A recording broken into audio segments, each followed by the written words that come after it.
Good morning, Ridgewood. We are back. We've had a little bit of a hiatus, but we're back with a very special guest, Mr. McDonald, who's joining us this morning. Mr. McDonald, good to see you. Good seeing you too, David and Chris. How have you guys been? We're doing all right. We're doing all right. We're hanging in. We're in the home stretch. Trying to get through the finish line. Yes, so it is.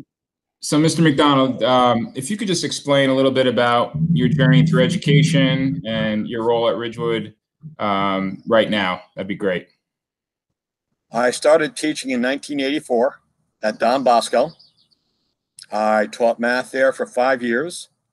And then I moved on to Northern Highlands, where I taught math for 13 years. And then to continue up the food chain, I moved into Ridgewood, where I was a teacher for a year, but then I became the head of the math department. And that is, well, this year I'll be concluding my 18th year at Ridgewood. So now I'm the head of the math department. I have been the head of the math and science. I've been the athletic director. It's just been an outstanding experience working here. Well, you and I are kindred spirits in that way. I've got my start at Bosco. Spent some time coaching at Highlands and now here at Ridgewood. So I appreciate that path for sure. So this has been kind of a crazy year. How have you been doing? Just transitioning into the school year and now being home. How have things been for you? And what have you been up to these last couple months here? Well, it's in November I found out I had cancer. So I've gone through chemotherapy and radiation treatment. I'm now in what they call the recovery phase. I have a PET scan set for the end of June to find out if I am clear or I have to go back in for more treatments. Lost a ton of weight. It was a great diet.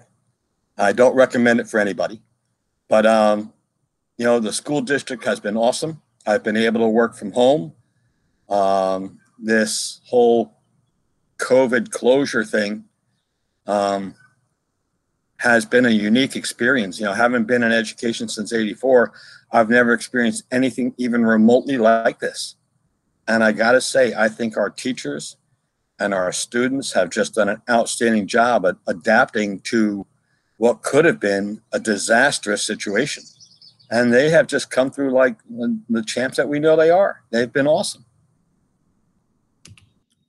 Yeah, absolutely, Greg. It's been inspiring, and you've been inspiring too. And we're so glad to see it. You look great. So glad to see you feeling better. And we hope that you get some good news here at the end of the month. I certainly hope so. I mean, the only thing it's done is knocked about 50 yards off my drive, which is frustrating, but we'll get back to that. So. Well, that was going to be some of my next questioning. Athletics and sports has definitely been a big part of your life. Rumor is you shoot in the 70s on the golf course. I know you've been a soccer coach, and talk to us a little bit about athletics and how important that is to you. I really got my start through a gentleman named Rich Zawacki at Don Bosco. He was the head soccer coach, and when I got hired, he brought me in as his freshman soccer coach. And that just introduced me to high school athletics.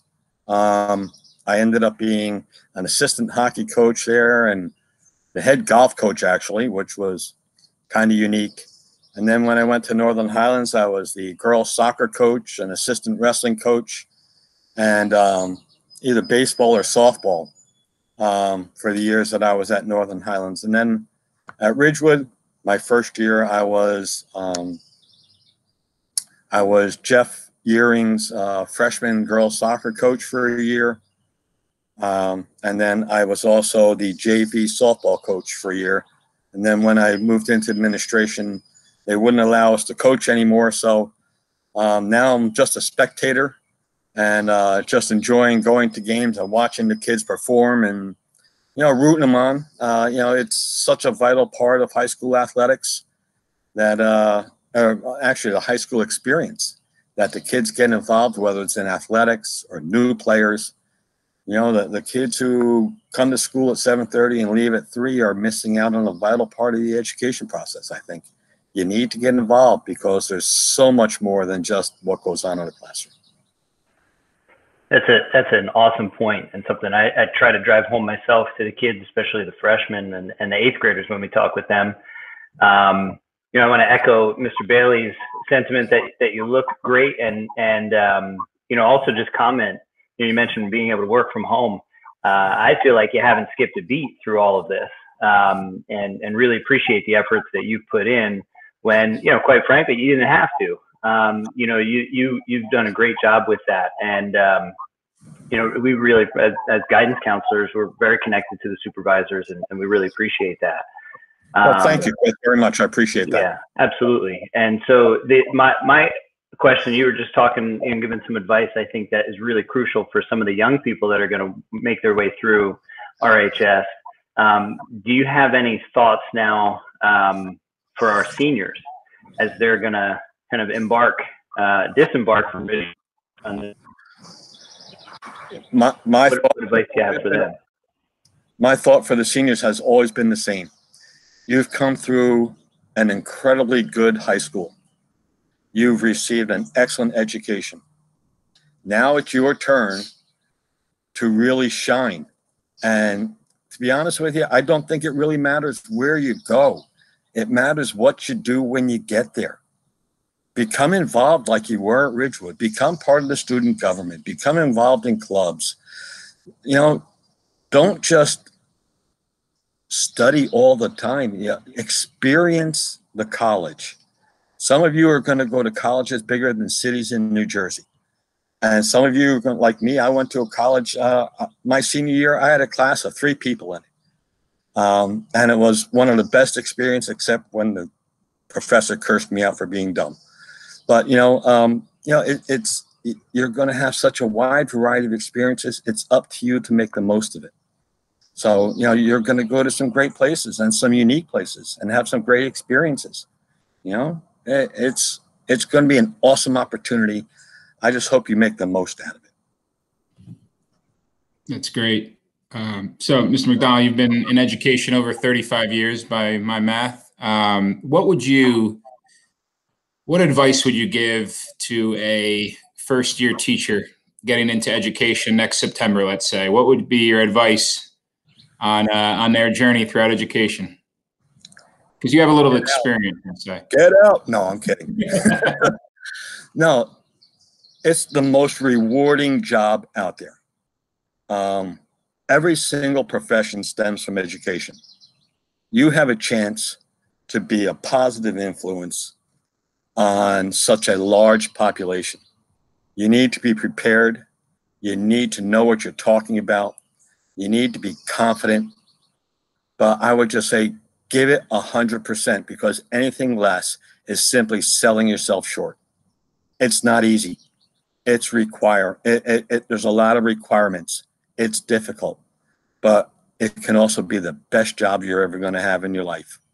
And I would just say, if you put 100% into it, just do the best job you can. What happens, happens, and you'll end up being a success.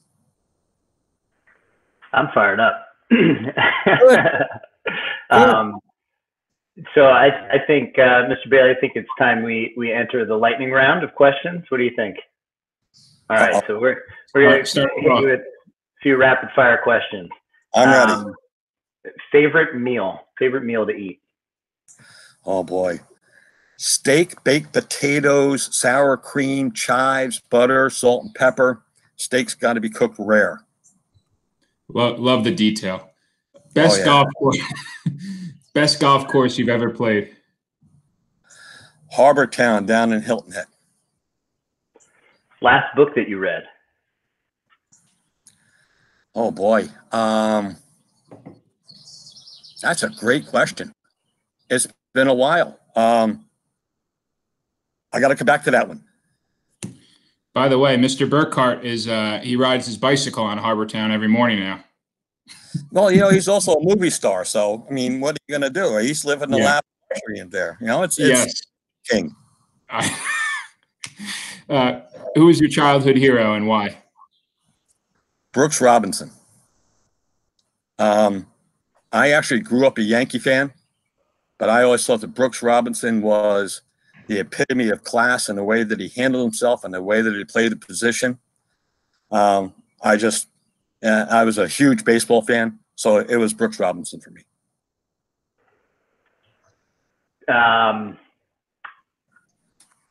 Would you rather have the gift of flight or invisibility? I'm afraid of heights, so invisibility would have to work. I don't like heights at all. I'm scared. That's fair. And then how about favorite book instead of last one? Well, there was a series out about dragons, I guess it was, and it was out several years ago. It was written by a young man who was like 17 years old, and it was just great beach reading for me.